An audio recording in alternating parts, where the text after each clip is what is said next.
Hola, amigos. Aquí está Señora Mueller, and congratulations, you are finishing up your little booklets today. So hopefully this has been going well. I challenge you to kind of flip through your pages that you've already done, like Tango el Pelo. Mine says Tango el Pelo Cafe.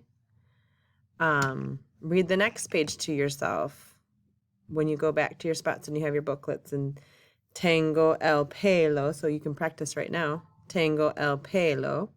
So mine would say Tango el pelo largo y liso. Liso. No, just kidding.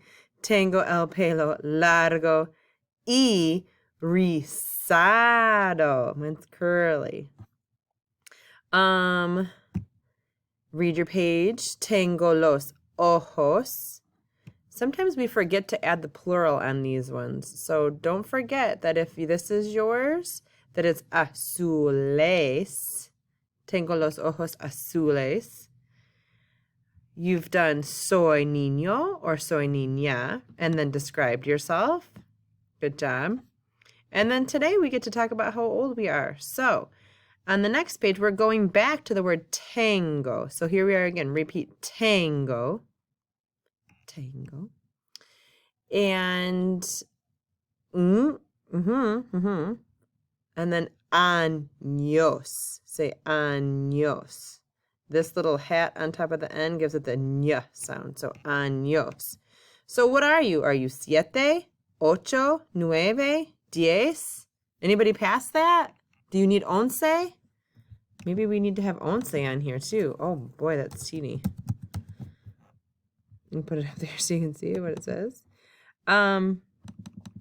So once you've decided yours, you'll go back to your booklet and fill it in. So tango. So mine would say tango 38 años. Barely fits in the blank. Yours might say tango 8 años. Okay, so you'll write your age. And once you've finished that, once you've finished your age, then go ahead and either on the next page, or if you don't have a next page, you can add in me llamo and then your name. So once you've finished out, we'll put it side by side, tango blank años, then finish up with the last clue of your booklet. And the last clue of your booklet is introducing yourself. So on my booklet, mine would say, Me llamo Señora Mueller. But hopefully, if I'm giving clues through my booklet, you guys have figured it out by then.